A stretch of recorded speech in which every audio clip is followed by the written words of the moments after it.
Halo Pak, selamat siang. Siang. Gimana kabarnya nih Pak? Alhamdulillah sehat-sehat. Boleh nanya-nanya sedikit gak Pak sih tentang leadership? Boleh. Boleh kan? Boleh. Oke. Jadi kita tuh ada tugas nih apa ya dari guru Bu Ambu ya tentang mencari tema gitu terus nyari guru gitu ya. Bapak boleh ya Bapak dipinjam sebentar ya? Iya boleh.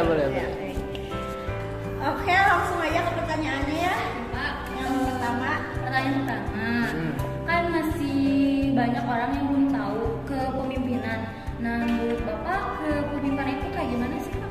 Kalau kepemimpinan itu salah satu sifat seorang atau sikap seorang dalam memimpin suatu organisasi atau anggota gitu. Tapi mimpinya di sini bukan lebih ke mendorong-dorong anggotanya untuk maju ya, tapi lebih rangkul teman-temannya untuk bekerja sama kayak gitu.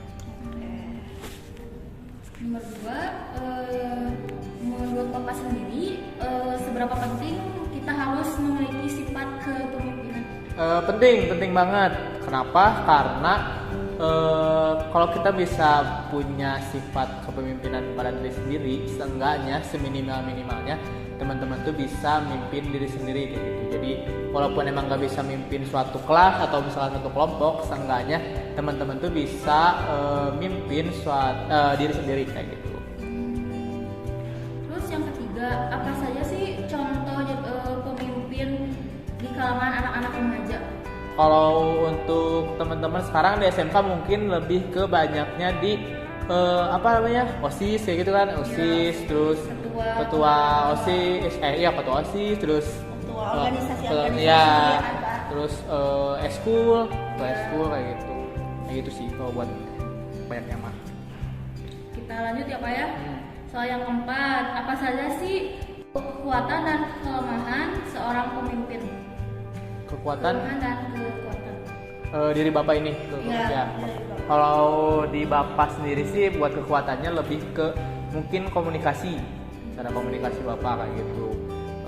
Lebih enak aja kata teman-teman mah kayak gitu. Terus apa lagi ya kelebihannya? Humoris sih, karena Bapak tipe orang yang sebisa mungkin jangan sampai kalau misalkan lagi berdiskusi itu jangan terlalu serius, pengennya lebih ke ada sedikit candaan lah biar agak asik aja gitu. Bawa enjoy gitu Ya, ya. bawa enjoy aja gitu. Terus kalau untuk kekurangan sih lebih ke Bapak jarang di waro. Sama sih Pak ya. Ya kayak gitu. Yang di waro terus apa ya? Yang paling diingat masih biasanya jarang di waro aja. Cuman alhamdulillahnya teman-teman di PPL sih pada aktif juga, jadi nggak terlalu berat juga di saya kayak gitu. Nah, kan banyak yang belum mengetahui tentang gaya kepemimpinan. Nah, jadi menurut Bapak gaya kepemimpinan apa saja yang penting? Penting. Banyak sih tipe-tipe gaya kepemimpinan. Cuman kalau untuk sekarang yang menurut Bapak penting tuh gaya kepemimpinan inovasional sama kepemimpinan demokratis. Kenapa? Karena kalau demokratis kan gaya kepemimpinannya tuh lebih ke cenderungnya mengambil keputusan bersama kayak gitu. Jadi gak satu sisi doang gitu. Jadi bagus gitu. Karena bisa melibatkan anggota, jadi bisa komunikasi juga, jadi tahu gimana anggotanya kayak gimana. Terus kalau inovasional tuh kenapa penting? Karena sekarang banyak dibutuhkan ide-ide cemerlang kayak gitu. yang disebut gaya kepemimpinan inovasional itu karena pemimpinnya yang bisa selalu memberi ide atau ya bukan pikiran apa namanya ide-ide bagus gitu buat anggotanya gitu. Nah, menurut Bapak mengapa seorang pemimpin penting menerapkan model dan gaya kepemimpinannya? Kalau menurut Bapak sih lebih ke biar tahu aja, biar lebih tahu gaya memimpinnya tuh. Jadi ada ciri khas orang itu tuh gaya memimpinnya kayak gimana. Kalau misalkan saya nih gaya memimpinnya demokratis ya gitu. Kalau demokratis kan, oh si ini mah demokratis, oh si ama gini kayak gitu. Jadi lebih ke punya ciri khas sendiri sih. Jadi orang tahu bersikap ke kita kayak gimana. Gitu. Cara mengenalinya Ya, juga beda ya. Kayak gitu. Terus apakah efektif bila seseorang pemimpin menggunakan satu tipe saja dalam kepemimpinannya?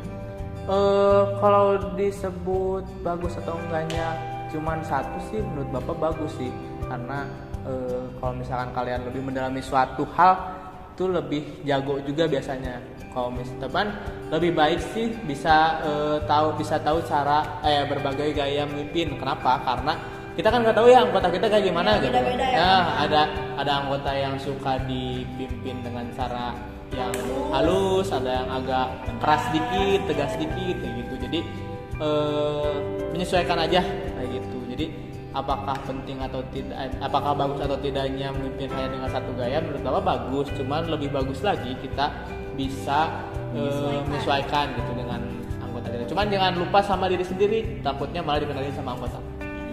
Terus Bapak pernah nggak sih ketemu sama seseorang yang memimpinnya tuh kayak keras gitu?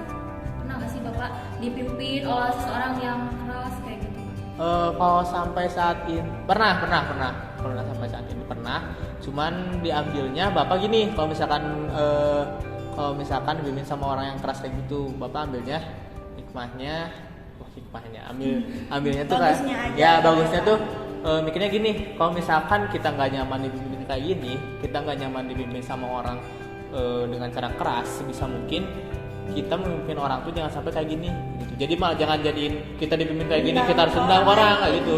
Tapi sebisa mungkin kita malah kita jadiin ini pembelajaran kalau kita nggak boleh kayak gini. Karena lebih baik sebelumnya. Ya karena kita ngerasain kan gimana rasanya dipimpin sama pemimpinnya keras gitu, kayak enak-enak nyaman.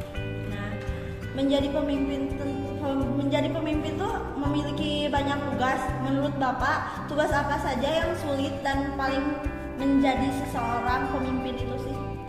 Paling sulit dalam menjadi pemimpin, ngerangkul teman-temannya sih paling sulit kalau menurut Bapak, karena tadi yang disebut kelemahan Bapak tuh jarang diwaro. Jadi dalam kalau misalkan ngumpulin anak-anak, rangkul anak-anak itu lebih sulit menurut Bapak. Agak susah kayak gitu. Walaupun punya sisi komunikasi baik, tapi personanya kurang kayak gitu, daya tariknya kurang. Ya kadang nggak percuma sih, cuman kurang aja. Iya, kurang afdol gitu. Ya, Pak. kurang kayak gitu. Bagaimana sih gambaran Bapak tuh karakteristik dari seorang pemimpin yang berhati hangat? Bagus, punya pemimpin yang berhati hangat bagus, cuman jangan terlalu hangat. Kenapa? Karena sesuatu yang berlebihan itu nggak baik kayak gitu. Takutnya malah misalkan kamu nih punya jadi ketua pemimpin yang berhati hangat, kayak ngedengerin anggotanya ini itu, tapi si anggotanya itu malah manfaatin kayak gitu. Jadi dia ngehargain, jadi baiklah dasi ini mah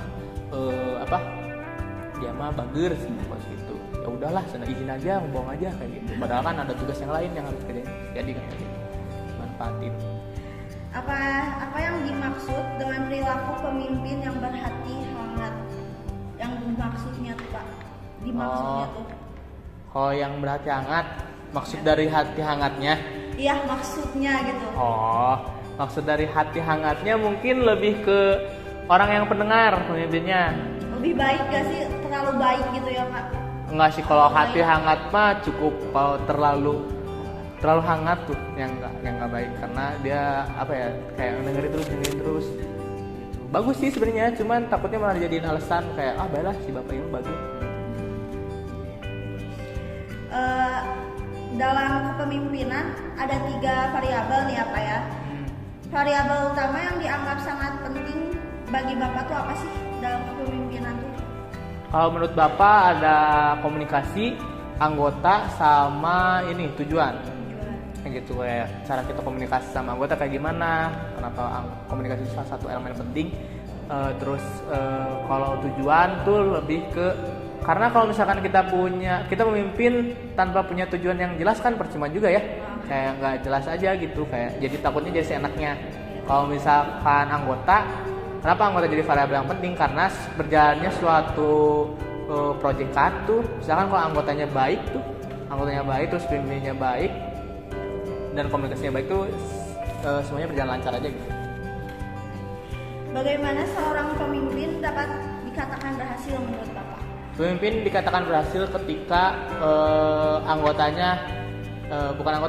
ketika tugasnya berhasil dan anggotanya senang, kayak gitu. Jadi misal nih kita punya kayak ada proyekan kayak gitu, terus klien minta apa gitu, terus proyeknya selesai, kliennya senang, terus anggotanya ikut senang. Jadi selama pengerjaannya pun nggak terasa terbebani, terus ngerasa kayak dirangkul juga dalam mengerjakan, ngerasa kayak ya lancar aja semuanya. Jadi kelompoknya tuh nggak ngerasa direndahin atau gimana, kayak jadi nyaman aja berkelompok dengan Bapak itu kan. Oke.